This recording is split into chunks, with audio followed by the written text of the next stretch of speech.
कई सरगना को जेल, जमानत पर सवाल। विधानसभा चुनाव से लेकर सत्ता में आने तक बीजेपी और मुख्यमंत्री भजनलाल ने हर मोर्चे पर पेपर लीक करने वालों को जेल भेजने का वादा किया था। सीएम ने शपथ के दिन ही पेपर लीक मामले में एसआईटी बनाने की घोषणा की। एसआईटी ने पेपर लीक करने वालों की ताबड़तोड़ गिरफ्तारियां की। आरपीएससी सदस्य बाबूलाल कटारा और पूर्व सदस्य रामूराम रायका जैसे बड़े नाम जेल में हैं। एसआई भर्ती 2021 में 50 से ज्यादा ट्रेनी एसआई को एसओजी ने पकड़ा, लेकिन हाई कोर्ट से 2 बार में 26 ट्रेनी एसआई को जमानत मिल चुकी है। अब इस केस की जांच और सबूत को लेकर विपक्ष की तरफ से सवाल उठाए जा रहे हैं। ईआरसीपी का वादा। ईआरसीपी को कांग्रेस ने भी चुनावी मुद्दा बनाया था। बीजेपी सरकार बनने के बाद मध्य प्रदेश और राजस्थान के बीच PKC ERCP river interlinking project पर एमओयू किया। इसे अब राष्ट्रीय परियोजना का दर्जा भी मिल गया। हालांकि विपक्ष लगातार एमओयू को सार्वजनिक करने की मांग करता आ रहा है। अभी तक एमओयू सार्वजनिक नहीं किया गया है। सरकारी नौकरी।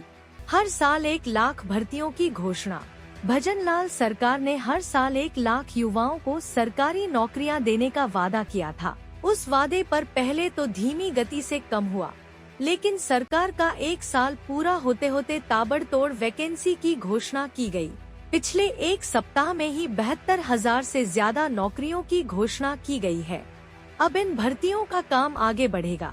इन्वेस्टमेंट समिट में रिकॉर्ड 35 लाख करोड़ के एमओयू। भजनलाल सरकार ने पहले साल में निवेश आकर्षित करने के लिए जयपुर में इन्वेस्टमेंट समिट का आयोजन करके 35 लाख करोड़ के आसपास के एमओयू साइन किए हैं। मुख्यमंत्री से लेकर सरकार के प्रतिनिधि यह दावा कर रहे हैं कि वह निवेश को धरातल पर लेकर आएंगे। 35 लाख करोड़ के निवेश को धरातल पर लाना बहुत बड़ा टास्क है। कई उद्योगपति ऐसे भी हैं जिन्होंने अलग अलग राज्यों में एमओयू किए हैं। ऐसे में जानकार कई तरह के तकनीकी सवाल उठा रहे हैं, क्योंकि इससे पहले वसुंधरा सरकार के समय हुए एमओयू में से 10% ही निवेश ही धरातल पर आया था। बजट धरातल पर लाने की कोशिश। चुनावी साल होने की वजह से भजनलाल सरकार का पूर्ण बजट जुलाई में लाया गया। बजट में कई बड़ी घोषणाएं की गई। बजट पास होने से पहले ही मुख्यमंत्री ने मंत्रियों और बड़े अफसर को उसे धरातल पर उतारने के लिए टास्क दे दिया। इस कदम की विपक्ष ने जमकर आलोचना भी की और विधानसभा में सवाल भी उठाए। चुनाव जीतकर नैरेटिव बदला। लोकसभा चुनाव में बीजेपी की 11 सीटों पर हार के बाद सीएम भजनलाल को सियासी रूप से दबाव का सामना करना पड़ा। वे सियासी बैकफुट पर थे। विपक्ष को भजनलाल सरकार और सीएम पर निशाना साधने का मौका मिल गया था। नवंबर में 7 सीटों पर उपचुनाव हुए। इनमें से 5 सीटें जीतकर भाजपा ने पूरी परिस्थिति को बदल दिया। बीजेपी की इस जीत ने लोकसभा चुनाव में हुए कमजोर प्रदर्शन की भरपाई कर दी।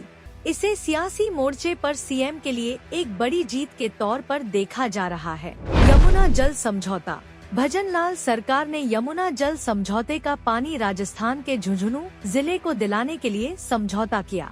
इस समझौते के मुताबिक हरियाणा अतिरिक्त पानी बारिश के दौरान राजस्थान को देगा। इसकी विस्तृत प्रोजेक्ट रिपोर्ट डीपीआर बनाने की घोषणा हुई है। कई दशकों से यह मुद्दा लंबित चल रहा था।